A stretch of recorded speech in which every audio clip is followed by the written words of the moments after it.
सुखो बुद्धानमुपादो सुखासक्तं देशना सुखासङ्गस्य सामग्री।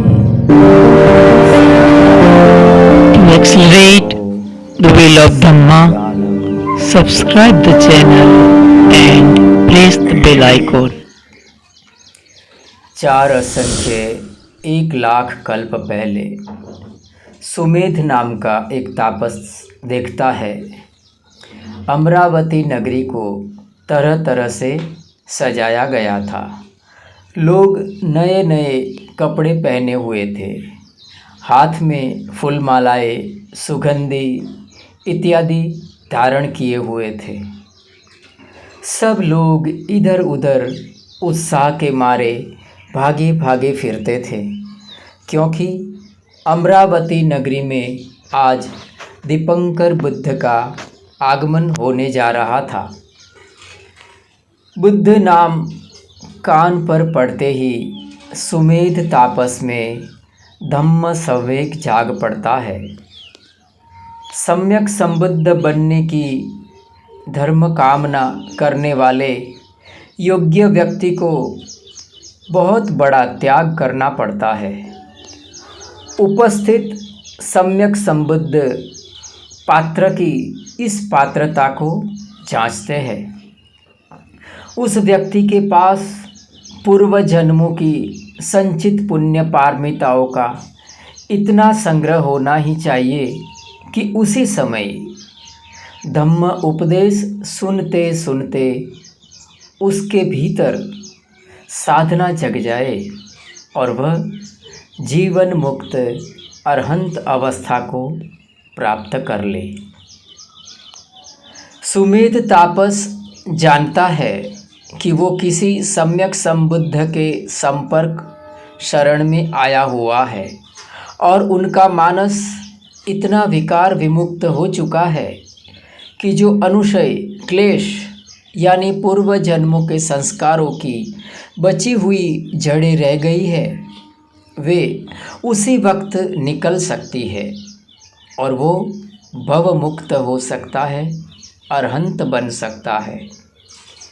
इतना जानते हुए भी वह व्यक्ति अपने लिए तत्काल प्राप्त होने वाली उस मुक्ति का जानबूझकर परित्याग कर देता है।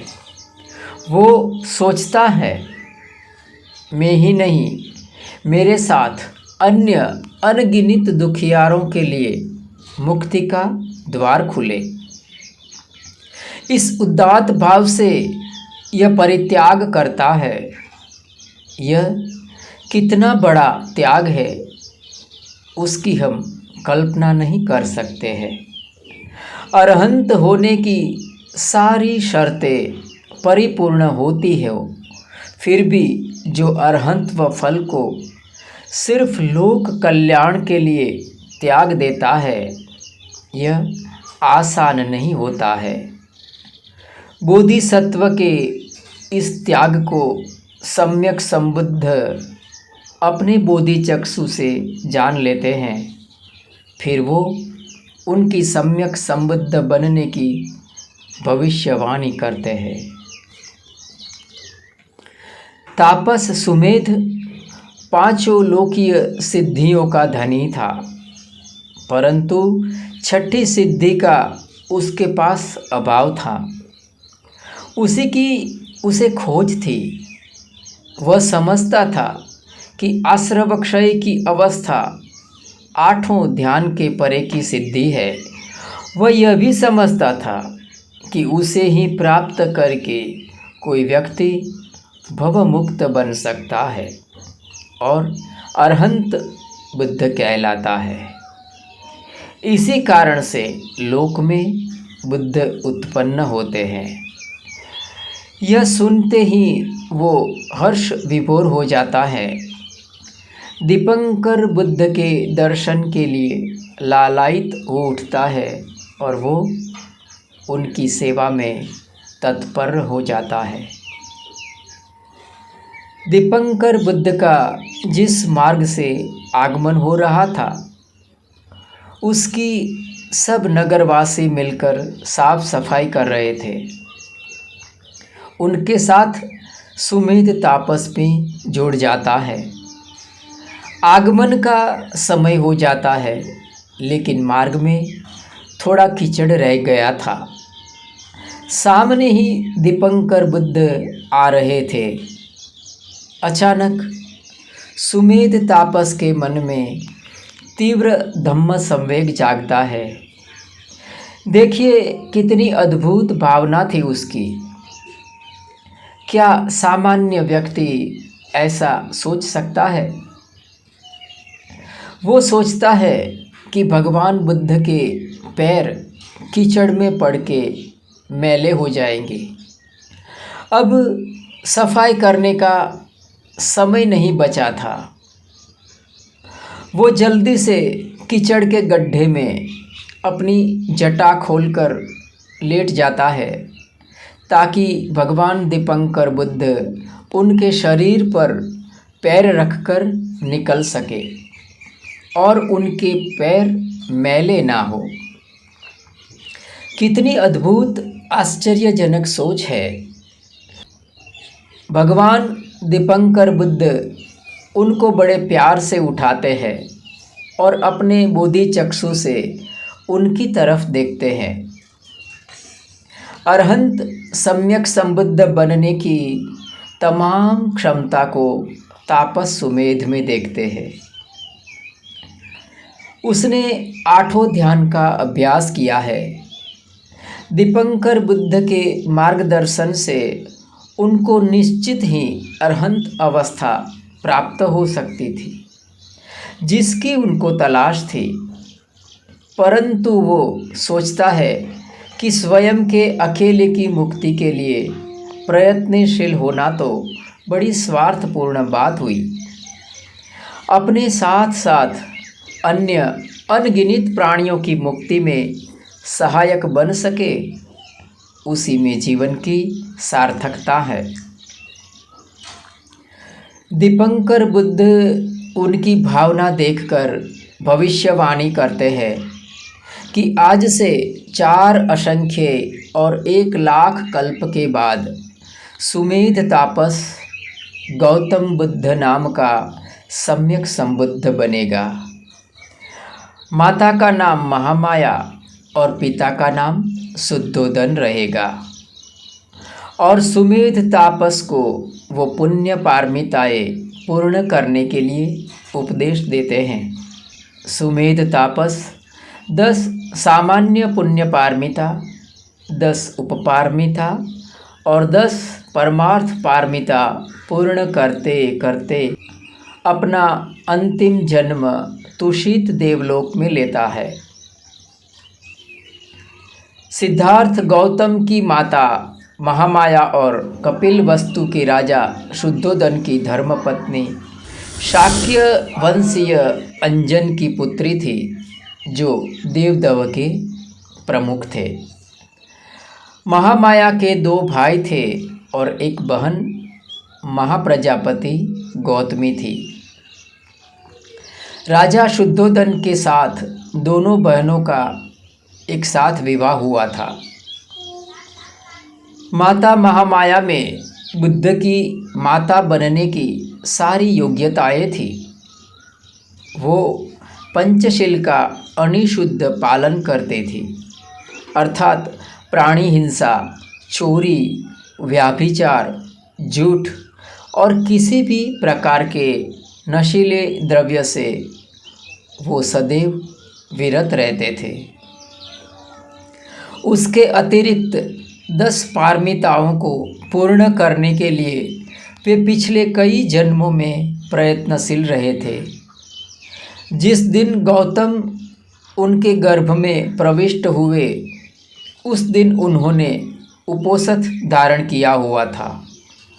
उसी रात उन्होंने एक स्वप्न देखा था।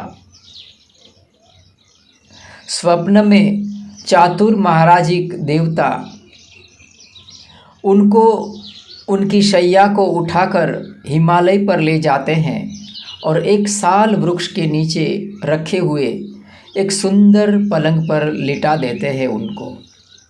तब कुछ देवियाँ आती है और उन्हें सरोवर में स्नान कराकर उन्हें दिव्य वस्त्र परिधान धारण कराकर एक अद्भुत स्वर्ण प्रासाद की दिव्य शैया पर उनको लेटा देते हैं।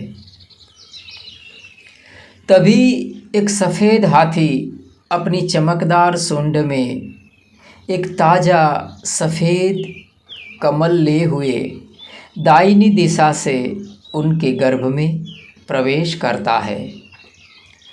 वह दिन उत्तर आषाढ़ पूर्णिमा का था और उसी दिन से 7 दिनों का महोत्सव भी नगर में प्रारंभ हो चुका था।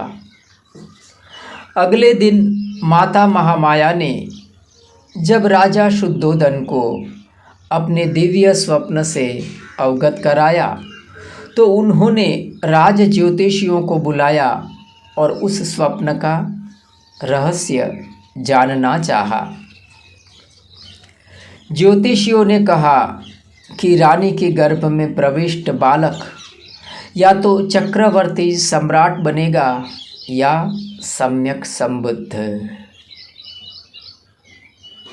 जैसे ही गौतम गर्भस्थ हुए उसी क्षण 32 प्रकार की दैविक घटनाएं घटित हुई थी, जिनमें भूचाल का आना, 10,000 लोक चक्रों में अचानक से रोशनी का फैल जाना और नरक की अग्नि का शमन होना, ये सब प्रचलित है।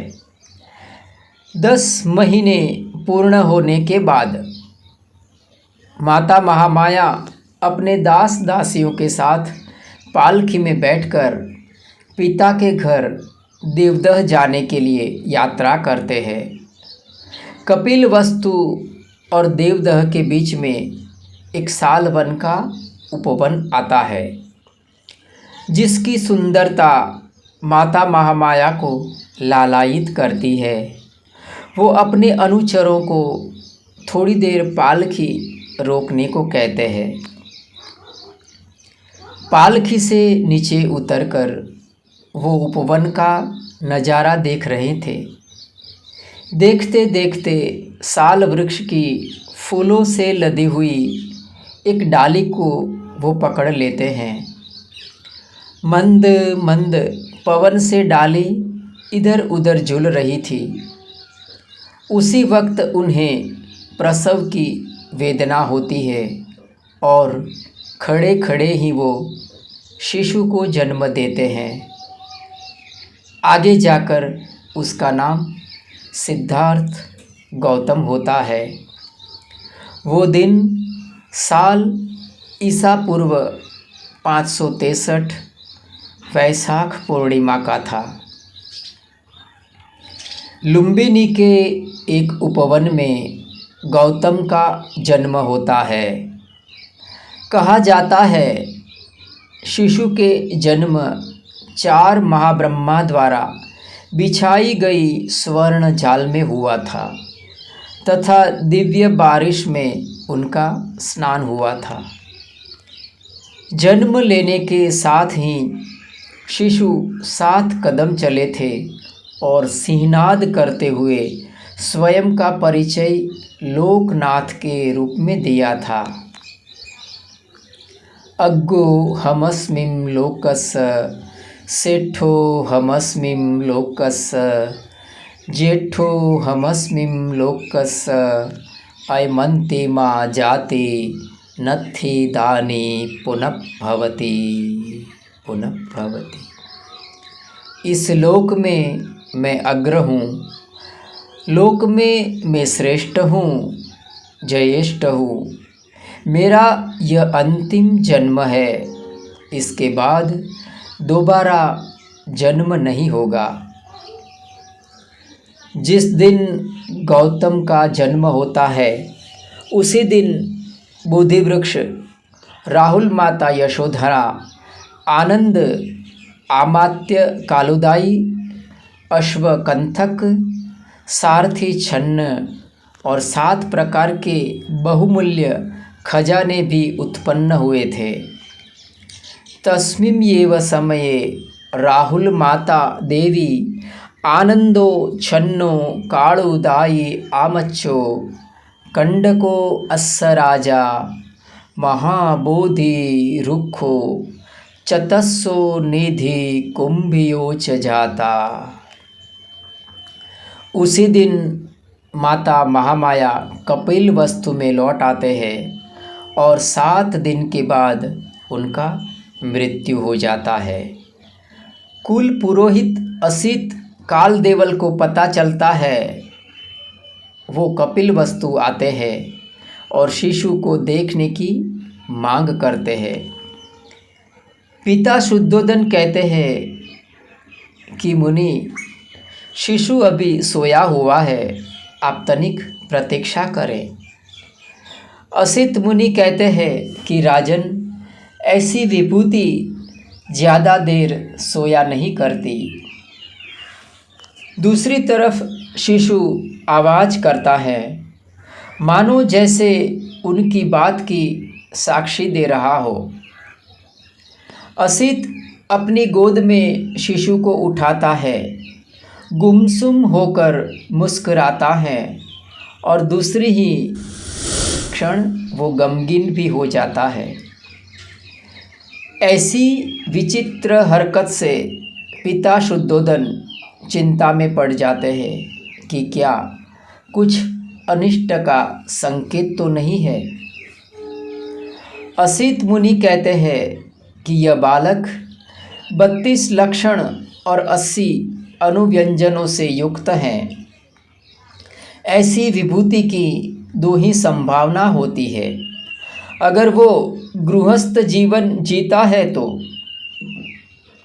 चक्रवर्ती सम्राट बनता है, और अगर घर बार छोड़कर सन्यासी बनता है तो वो सम्यक संबुद्ध बनता है और लोक कल्याण करता है। यह शुभ चिन्ह देखकर मैं मुस्कुराया था, लेकिन मेरी उम्र हो चुकी है, इसीलिए यह बालक जब सम्यक संबुद्ध बनेगा तब मैं उनका लाभ प्राप्त करने को जीवित नहीं होऊंगा। इस कारण से मेरी आंखें भर आई थी। यह सुनकर असित और पिता शुद्धोदन भी नन्हे शिशु के पैरों की वंदना करते हैं। 7वें दिन सिद्धार्थ की माता महामाया का देहांत हो जाता है और शिशु सिद्धार्थ गौतम के लालन पालन की जिम्मेदारी बहन प्रजापति गौतमी पर आ जाती है। 16 वर्ष की आयु में राजकुमार सिद्धार्थ का विवाह सुप्रबुद्ध की राजकुमारी यशोधरा से होता है। 29 सालों तक राजकुमार सिद्धार्थ राजवैभव भोगते हैं। भोग विलास में रत रख के गृह त्याग से दूर रखने के लिए पिता शुद्धोदन ने उनके खातिर 3 महल बनाए थे, ग्रीष्मिक, वार्षिक और हेमंतिक।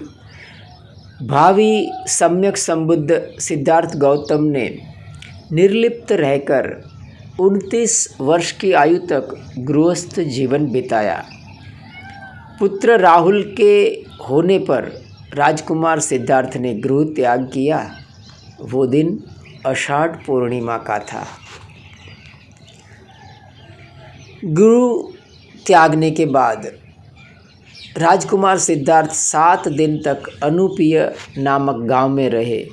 फिर गुरु की खोज में वह मगध की राजधानी पहुंच गए, जहां कुछ दिनों तक वह आलार कालाम नाम के एक तपस्वी था, उनके आश्रम में रहे। लेकिन उन्हें उनसे संतुष्टि नहीं मिली, तो उन्होंने ज्ञान प्राप्ति के लिए स्वयं ही तपश्चर्या शुरू कर दी। इस तपश्चर्या से आकर्षित होकर 5 भिक्षु उनकी सेवा में तत्पर रहते थे। कौंडन्य, वप्प, भद्दीय, महानाम और अश्वजित, जो कि धम्मवाणी में पंचवर्गीय भिक्षु के नाम से प्रचलित है। इनमें कौंडिन्य वही था जिसने सिद्धार्थ गौतम के जन्म के वक्त यह भविष्यवाणी की थी कि यह शिशु आगे जाकर सम्यक संबुद्ध ही बनेगा। कौंडिन्य ने अपनी एक ही उंगली उठाकर यह भविष्यवाणी की थी, जबकि दूसरे विद्वान भी थे, उन्होंने अपनी 2 उंगली उठाई थी और उन्होंने यह कहा था कि अगर यह शिशु भविष्य में अगर गृहस्थ बनता है तो वो चक्रवर्ती सम्राट बनेगा, और अगर वो गृह त्याग करके सन्यासी बनता है तो वो सम्यक संबुद्ध बनेगा और लोक कल्याण करेगा।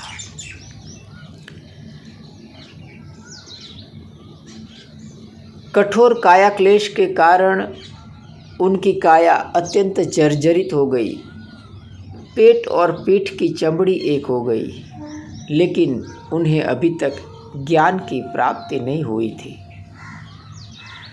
संयोग से कुछ युवतियों के वृंद से उन्हें गीत सुनाई पड़ता है। वीणा के तार को अगर तान दिया जाए या तो वीणा के तार को अगर बहुत शिथिल छोड़ दिया जाए तो उनमें से मधुर सुर नहीं निकलते। बोधिसत्व राजकुमार सिद्धार्थ गौतम की प्रज्ञा जाग पड़ती है। उनको काया क्लेश का मार्ग निरर्थक मालूम पड़ता है। घूमते घूमते वे उरुवेला के निकट निरंजना नदी के तट पर पहुंच जाते हैं और वहां एक बोधि वृक्ष के नीचे स्थिर भाव में ध्यानस्थ होकर बैठ जाते हैं। सुजाता भगवान बुद्ध के समकालीन उरुवेला प्रदेश के सेनानी ग्राम में रहने वाली एक श्रेष्ठी घराने की कन्या थी, जिसका विवाह अनाथ पिंडक के बेटे के साथ हुआ था। उसने मन्नत रखी थी कि उसको अगर पुत्र संतान प्राप्ति होती है तो वो वृक्ष देवता को खीर का प्रसाद चढ़ाएगी। जब उनको पुत्र प्राप्ति होती है तो वो अपनी मन्नत के अनुसार बहुत श्रद्धा से श्रेष्ठ चावल, श्रेष्ठ दूध इस्तेमाल करके खीर बनाती है। और उसकी एक दासी थी जिसका नाम पूर्णा था। पूर्णा को वो वृक्ष के नीचे की ज़मीन को साफ सफाई करने के लिए भेजती है। दासी पूर्णा जैसे ही वो वृक्ष के पास जाती है तो देखती है कि उसके नीचे कोई आभावंत पुरुष ध्यानस्थ मुद्रा में बैठे हुए हैं, जो कि बोधिसत्व राजकुमार सिद्धार्थ गौतम थे।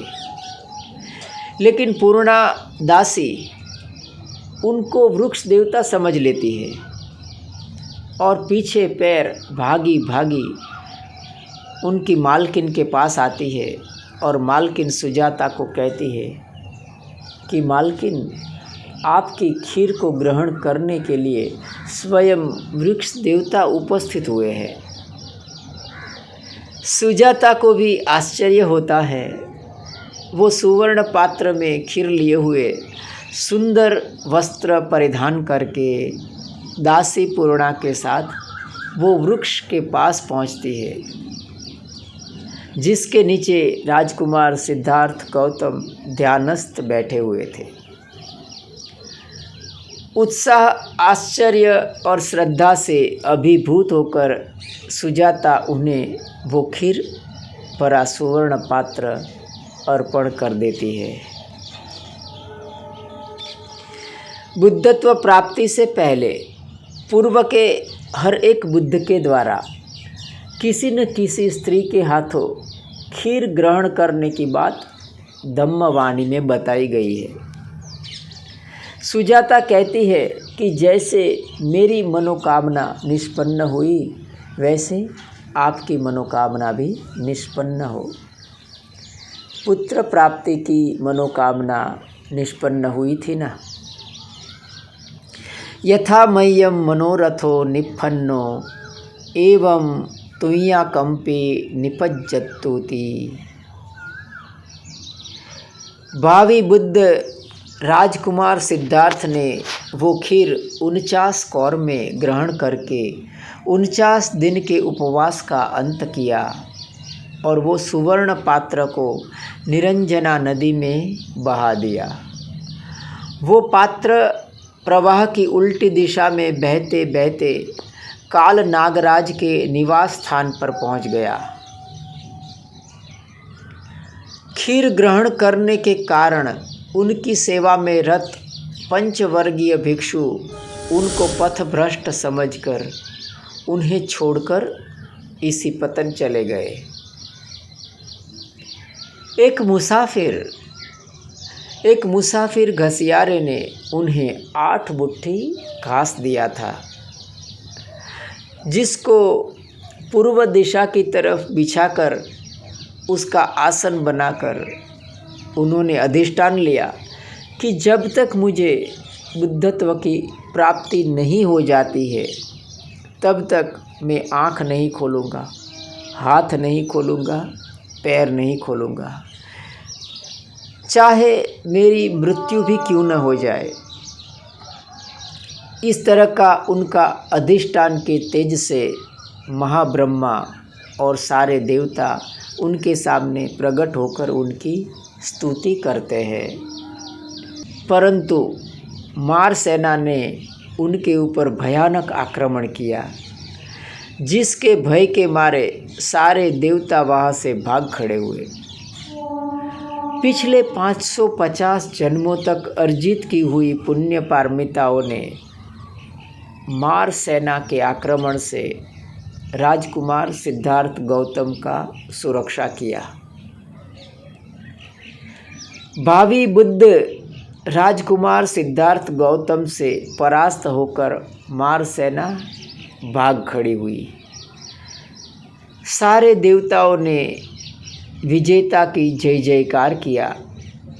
ध्यान में तल्लीन राजकुमार सिद्धार्थ गौतम ने रात के प्रथम प्रहर में अपने पूर्व जन्मों को जाना। दूसरे प्रहर में उन्होंने दिव्य चक्षुओं को पाया और दूसरे सब सत्वों के जन्म मरण को देखने के वो सक्षम हुए। तीसरे प्रहर में उन्होंने प्रतीत्य समुत्पाद का ज्ञान प्राप्त कर लिया। अविज्ञायत्वेव अशेष विराग निरोधो संखार निरोधो संखार निरोधा विज्ञान निरोधो विज्ञान निरोधा नाम रूप निरोधो नाम रूप निरोधा षडायतन निरोधो षडायतन निरोधा फस्स निरोधो फस्स निरोधा वेदना निरोधो वेदना निरोधा तन्हा निरोधो तन्हा निरोधा भव निरोधो भव निरोधा जाति निरोधो जाति निरोधा जरा मरणं शोक परिदेव दुख दो मनुष्योपायासा निरुज्यन्ति निरुज्यन्ति एवं में तस् केवलस् दुख खंदस निरोधो होती थी निरोधो होती।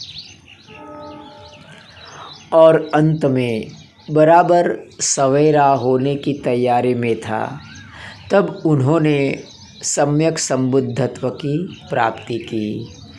सारे संस्कारों का अंत कर दिया, सारे आश्रमों का क्षय कर दिया, 4 आर्य सत्य को 12 प्रकार से जाना। दुख दुख समुदय दुख निरोध और दुख निरोध गामिनी पटिपदा।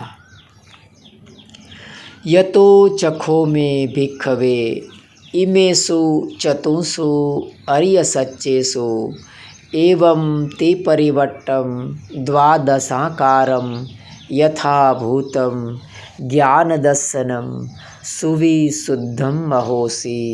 सुविशुद्धं महोसि। वो राजकुमार सिद्धार्थ गौतम में से सम्यक संबुद्ध बने। वो दिन वैशाख पूर्णिमा ईसा पूर्व 528 का था। इस तरह ईसा पूर्व 523 की साल वैशाख पूर्णिमा के दिन जन्म हुआ। 29 साल की आयु में आषाढ़ पूर्णिमा को घर त्यागा। 6 साल कठिन तपश्चर्या की। उसके बाद उन्होंने सम्यक संबुद्धत्व की प्राप्ति की। बुद्धत्व की प्राप्ति के पश्चात 7 हफ्ते उन्होंने उधर ही समाधि का आनंद लेते हुए पसार किए। प्रथम 7 दिन उसी बोधि वृक्ष के नीचे बैठकर बिताया। दूसरा हफ्ता उन्होंने अनिमेष नेत्र से अर्थात बिना पलक झपके हुए बोधि वृक्ष को आभारवश देखते देखते बिताया। तीसरा हफ्ता संक्रमण ध्यान करते करते बिताया। चौथा हफ्ता रत्नाघर पर बिताया। 5वां हफ्ता अजपाल निगृध वृक्ष के नीचे बिताया, जहाँ उनकी भेंट एक घमंडी ब्राह्मण से हुई थी और वहीं पर उन्होंने मार सेनाओं की 3 कन्याओं को परास्त किया था। 6ठा हफ्ता उन्होंने मुचलिंद तालाब में नागराज मुचलिंद के फनों के नीचे बिठाकर बिताया और अंतिम 7वां हफ्ता वे राजायतन पेड़ के नीचे बैठे रहे, जहाँ 2 बंजारे तपस्सु और भल्लिक ने उनकी प्रथम शरण ग्रहण की थी और शहद मिश्रित लड्डू का दान दिया था। इस तरह 49 कौर में खाई हुई खीर को 49 दिन तक चलाया। प्रथमं बोधि पल्लंकम द्वितीयंच अन्निमिषं तृतीयं चंकमणसेठं चतुर्थं रत्नाघरं पंचमं अज्जपालंच मुचलिंदेना छठमं सप्तमं राजायतनं वंदे तं मुनिसेवितं वंदे तं मुनिसेवितं। अब भगवान तथागत सम्यक संबुद्ध के मन में धम्म देशना के प्रति उदासीनता जन्म लेती है कि उन्होंने जो ज्ञान प्राप्त किया है वो गंभीर, दूरदर्शी, दुर्लभ और दुष्कर है, जिसे सिर्फ प्रज्ञावान पंडित ही जान सकेंगे। ऐसी विचिकित्सा उसके मन में जन्म लेती है और वो मौन हो जाते हैं। अधिगतो खो म्यायम धम्मो गंभीरो दुदसो अरुणुबोधो संतो पणितो अतक्का वच्चरा निपुणो पंडित वेदनियो। इस तरह सोचकर वो मौन हो गए। उसी वक्त सहमपति ब्रह्मा उनके सामने उपस्थित होता है और धम्म देशना देने के लिए उसे याचना करता है। देशे तु भन्ते भगवा धम्मं देशे तु सुगतो धम्मं संति सत्ता अपरजख जातिका अस्वनता धम्मस् परिहायन्ति भविष्यन्ति। धम्म देशना करिए भन्ते, धम्म देशना करिए सुगत। आप नहीं बोलेंगे तो धम्म की परिहानि होगी। उसके बाद भगवान के मुँह से धम्म की प्रथम वाणी निकलती है। अनेक जाति संसारम संधापिसम अनिबिसम गहकारंगवे संतो दुखा जाति पुनः पुनः गहकारकंदिठोसी पुनगेहम न काहसी सब बाते फासुका भग्गा गहकूटम विसंखितम विसंखार गतम चेतम तणहानम खै मज्जगाति तणहानम खै मज्जगाति तणहानम